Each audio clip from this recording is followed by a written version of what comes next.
Cricket time ஃபேன்ஸுக்கு வணக்கம். IPL பற்றின எக்ஸ்க்ளூசிவ் அப்டேட் தான் இப்போ சோஷியல் மீடியாவில் ரொம்ப வைரலாக போயிட்டுருக்கு. எப்போ ஸ்டார்ட் பண்ணுறாங்க, ஃபர்ஸ்ட் மேட்ச் யாருக்கு, அதில் வின் பண்ணுறதுக்கான பாசிபிலிட்டிஸ் யாருக்கு இருக்குது அப்படிங்கிற எல்லாத்தையும் டீட்டெயிலாக இந்த வீடியோவில் பார்த்து தெரிஞ்சுக்கலாம்.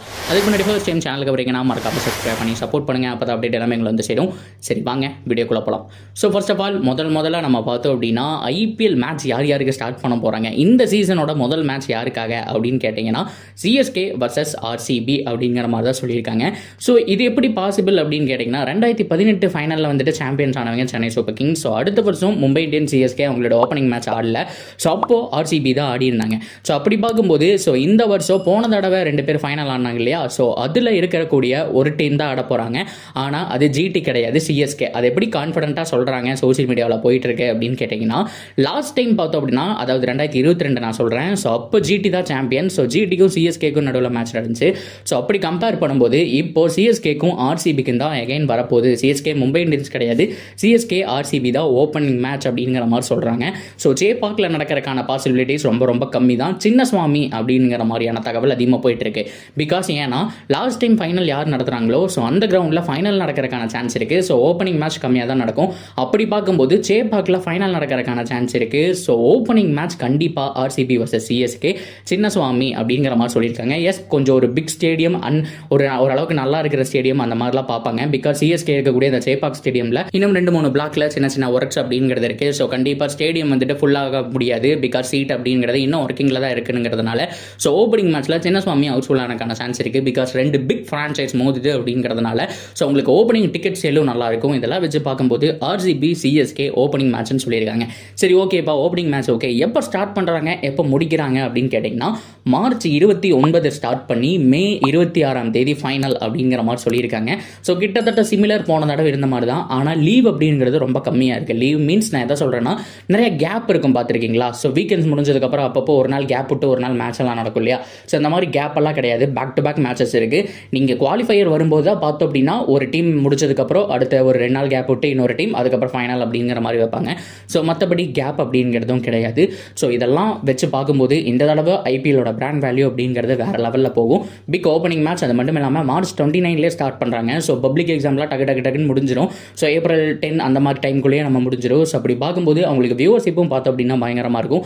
அதே மாதிரி ஸ்டேடியம் போய் மேட்ச் பார்க்குறவங்களோட எண்ணிக்கையும் பயங்கரமாக இருக்கும் அப்படிங்கிறதுல எந்த விதமான மாற்றமும் கிடையாது. சரி ஓகே, முதல் போட்டியில் மோத போகிற இந்த 2 டீமில் பலம் வாய்ந்த அணி எது, பலவீனமான அணி எது, யார் வின் பண்ணுறதுக்கான சான்ஸ் இருக்குது. ஸோ இது எல்லாமே ஒரு சின்ன ஒரு எக்ஸாம்பிள் மாதிரி தான் நம்ம பார்க்க போகிறோம். ஸோ ஓன் ப்ரெடிக்ஷன்ஸ் மட்டுமா தவிர ஸோ 100% இதுதான் நடக்கும் நம்மளால் சொல்ல முடியாது.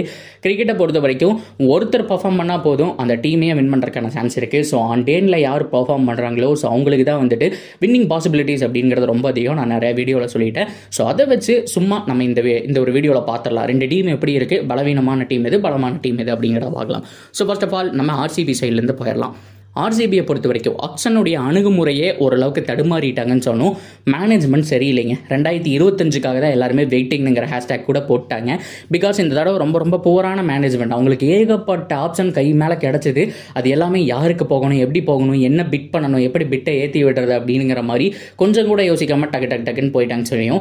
ஸோ அந்த மாதிரி தான் பிட்டை ஏற்றி விட்டாங்க. அதாவது பேக் கமின்ஸை பொறுத்த வரைக்கும் 20 கோடிக்கு ஏற்றி விட்டாங்க அப்படிங்கிற மாதிரி சொல்கிறாங்க. பட் இருந்தாலும் அவங்களுக்கு ஏமாந்து பேக் கமின்ஸை வாங்கியிருந்தால் நல்ல ஒரு பையன் சொல்ல முடியாது. ஸோ பேக் கமின்ஸ் ஓகே தான், பட் இருந்தாலும் அந்த இடத்துல ஒரு ஃபாஸ்ட் பவுலருக்கு தட்டுப்பாடு ஏற்பட்டிருக்கும். ஸோ இருந்தாலும் அல்சாரி ஜோசப்பை பொறுத்த வரைக்கும் 11 கோடி கொஞ்சம் டூ மச் தான். ஒரு 6 கோடியில் முடிச்சிருக்கணும். ஸோ பரவாயில்ல ஓகே அப்படிங்கிற மாதிரி. பட் இருந்தாலும் 2 பெஸ்ட் பை அப்படின்னு சொன்னால் ஃபெர்குசன் அண்ட் டாம்கரனை பொறுத்த வரைக்கும் இப்போ ஹிட்டிங் பயங்கரமாக ஆடிட்டு இருக்காரு. நீங்கள் போய் பார்க்கலாம், தயவு செஞ்சு இந்த பிக் பேட்ஸ் எல்லாம் நீங்கள் பாருங்க, பயங்கரமான அடி அப்படிங்கிறத பார்க்குது. அண்ட் லீக் மேட்சஸ் வில் ஜாக்ஸோட டீமில் தான் வந்துட்டு அவர் வந்துட்டு ஆடிட்டு இருக்காரு. அதுலேயும் போட்டு பெரிய படிச்சுட்டு இருக்காரு. ஸ்ட்ரைக்கெல்லாம் வேற மாதிரி இருக்கு. அண்ட் பவுலிங்கை கம்பேர் பண்ணும்போது பேட்டிங் நல்லா இருக்குன்னு சொல்லணும். ஸோ ஹர்ஷல் பட்டேல் மாதிரி நம்ம பார்க்கலாம். ஹர்ஷல் பட்டேலை பொறுத்த வரைக்கும் பவுலிங் ஆல்ரவுண்டர், இவரை பொறுத்த வரைக்கும் பேட்டிங் நல்லா ஆடுறாரு அப்படிங்கிறதுல எந்த விதமான மாற்றம் கிடையாது. சரி ஓகே, இது அப்படியே இருக்கட்டும். அண்ட் லாக்கி ஃபெர்குசன் மறந்துடக்கூடாதுங்க, ஆர்சிபியோட கீ பவுலராக இருப்பார். ஆர்சிபியோட பேட்டிங் யூனிட் தான் அவங்களுடைய மிகப்பெரிய ஸ்ட்ரென்த். மேட்சுக்கு 200 அடிக்கக்கூடிய கேப்பபிலிட்டி அந்த பேட்டிங் யூனிட் கிட்ட இருக்கு. கிட்டத்தட்ட குரூப் ஆஃப் டெத் அப்படின்னு சொன்னோம். எல்லாருமே பார்த்தோம் அப்படின்னா காட்டுத்தனமான முரட்டடி அடிக்கக்கூடிய ஆளுங்க தான். ஸோ மேலே Faf du Plessis, Virat Kohli, Glenn Maxwell, so அதுக்கப்புறம் Cameron Green, Dinesh Karthik, Rajat Patel, Patidar. So youngster யாராவது லோம்ப்ரோ இல்லைன்னா யாராவது ஒருத்தர் உள்ள சொல்லி விட்டால் போதும், வேற லெவலில் இந்த டீமோட பேட்டிங் யூனிட் இருக்கு. அதுக்கு நேர் ஆப்போசிட் பவுலிங் டீமை பொறுத்த வரைக்கும் ஸோ கிட்டத்தட்ட ஆல்மோஸ்ட் இவங்க ஒரு 180 ரன் அடிக்கிறாங்கன்னு வச்சுக்கோங்களேன், 200 ரன் கொடுப்பாங்க போல. ஸோ அந்த மாதிரி எக்கானமி ஜாஸ்தி வச்சிருக்கக்கூடிய பவுலர்கள், அதுதான் கொஞ்சம் கருக்குன்னு இருக்கு. பிகாஸ் மற்ற ஒரு கிரவுண்ட்னா கூட சொல்லலாம், லாக்கி ஃபர்கூசன் கொஞ்சம் ஹெல்ப் பண்ணுவார், ஸோ அதே மாதிரி சிராஜ் ஹெல்ப் பண்ணுவான்னு சொல்லிட்டு. சின்ன சாமியை பொறுத்த வரைக்கும் இந்த மாதிரி பேஸுக்கெல்லாம் வேலையே கிடையாதுங்க. நீங்கள் 170-80 போட்டாலும் சரி, அடி கண்டிப்பாக வந்துட்டு தர்ம அடி விழுகும். ஸோ இந்த இடத்துல ஸ்விங் பவுலிங் அப்படிங்கிறது தேவை. ஸோ இங்கே யாருமே ஸ்விங் பண்ணக்கூடிய ஆட்கள் அப்படிங்கிறது ரொம்ப கம்மி. சிராஜை பொறுத்த வரைக்கும் பேச வச்சு அப்படியே விக்கெட் எடுத்துருவார். ஸோ மற்ற எல்லாருமே ஃபாஸ்ட்டை நம்பி தான் இருக்காங்க. ஸோ இந்த சமயத்தில் அல்சாரி ஜோசப் மட்டும் இம்பாக்டாக இருப்பார் அப்படிங்கிற மாற்றம் கிடையாது. அவர் நல்லா பர்ஃபார்ம் பண்ணிட்டார்னா மேட்ச் திரும்பறதுக்கான சான்ஸ் இருக்குது. ஸோ அவர் சொதப்பிட்டாலும் ரொம்ப ரொம்ப கம்மி தான். ஸ்குவாடில் அவர் இருக்காரா அப்படிங்கிறத பொறுத்து தான் ஸோ ஆர்சிபியோட வின்னிங் பாசிபிலிட்டிஸ் அப்படிங்கிறத நம்மளால சொல்ல முடியும். அப்படியே கட் பண்ணி சிஎஸ்கே பக்கம் போனோம்னா பர்ஃபெக்டான பேலன்ஸ் சைடு எல்லா பக்கமும் பர்ஃபெக்டாக ஒர்க் பண்ணியிருக்காங்க. ஸ்பின் யூனிட் எப்படி இருக்கணும், பேட்டிங் யூனிட் எப்படி இருக்கணும், அண்ட் பவுலிங்கும் எப்படி இருக்கணுங்கிற மாதிரி பக்காவாக பண்ணியிருக்காங்கன்னு சொல்லணும். ஸோ அவங்களை பொறுத்த வரைக்கும் தீபக் சகர், பத்திரானா அண்ட் முகேஷ் சௌத்ரி மெயின் பவுலராக இருப்பாங்க. இது போக சார்துல் தாக்கூர் ஒரு எக்ஸ்ட்ரா ஆப்ஷன் தான். ஸோ அவர் வந்துட்டு ஓவர் போடலாம், போடாமல் கூட போயிடலாம். ஸோ இது போக ஸ்பின்னர்ஸை பொறுத்த வரைக்கும் ஒன்று ரவீந்திர ஜடேஜாவாக இருப்பாங்க, அப்படி இல்லைன்னா மொயின் அலி ரவீந்திர ஜடேஜாவாக இருப்பாங்க. ஸோ இவங்க 2 பேரே பார்த்தோம் அப்படின்னா மேக்ஸிமம் இம்பாக்ட் கிரியேட் பண்ணுவாங்க. அது போக தீக்ஷனா உள்ள வந்தார் அப்படின்னா சும்மா வேற மாதிரி இருக்கும். கண்டிப்பாக ஹிட்டிங் ஆடக்கூடிய இடத்துல எல்லாம் அவருடைய அந்த கூகுளி, அது மட்டும் இல்லாமல் வந்துட்டு டாப் ஸ்பின், இது எல்லாமே வந்துட்டு வேற லெவலில் ஒர்க் ஆயிருக்கு. ஸோ சின்ன சுவாமியில் நல்ல ஒரு அவர்கிட்ட அந்த எக்கானமி அப்படிங்கிறது இருக்குது. ஸோ இதெல்லாம் வச்சு பார்க்கும்போது சிஎஸ்கேவுடைய பவுலிங் யூனிட் ஆர்சிபியை கம்பேர் பண்ணும்போது வேற மாதிரி இருக்குது. அதே மாதிரி பேட்டிங் யூனிட்டை பற்றி கண்டிப்பாக பேசி ஆகணும். ஆர்சிபி மாதிரியே பெட்டராக இருக்குங்க. இந்த டீமும் மேட்சுக்கு 200 அப்படிங்கிறது எழுதி வச்சுக்கலாம்.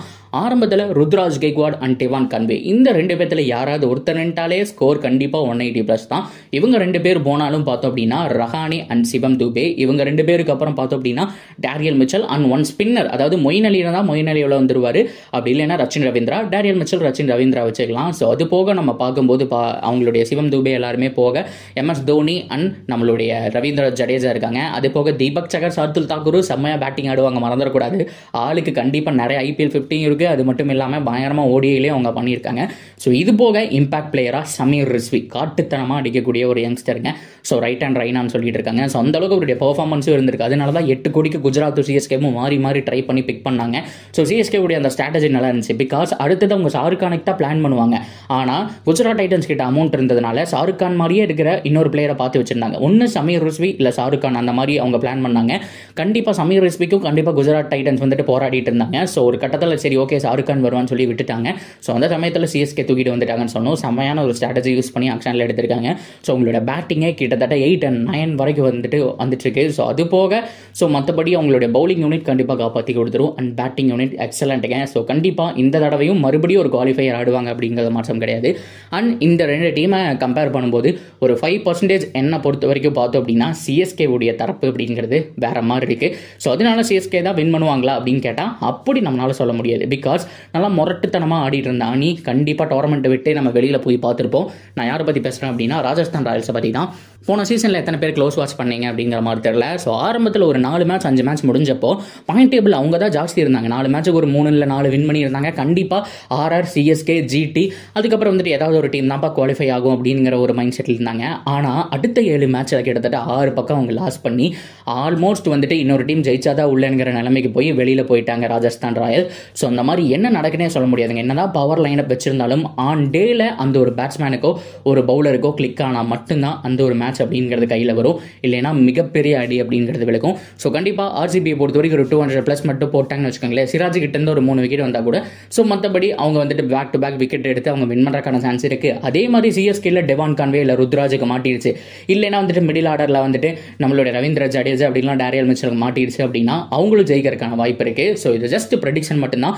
ஆன் டேல யார் பர்ஃபார்ம் பண்ணுறாங்க அப்படிங்கிறத வெயிட் பண்ணி பார்க்கலாம். ஆல்மோஸ்ட் ஒரு 90 days தான் இருக்கு, நம்ம பொறுத்து பார்க்கலாம் guys. ஸோ நீங்கள் என்ன நினைக்கிறீங்க? ஸோ உண்மையாலுமே எந்த டீம் லைட்டாக பவர்ஃபுல்லாக இருக்குன்னு சொல்கிறீங்க, அதுக்கான ரீசன் என்ன அப்படிங்கிறதையும் கமெண்ட்டில் சொல்லுங்கள். தொடர்ந்து அப்டேட்டுக்கு சேனலோட நினைச்சிருங்க.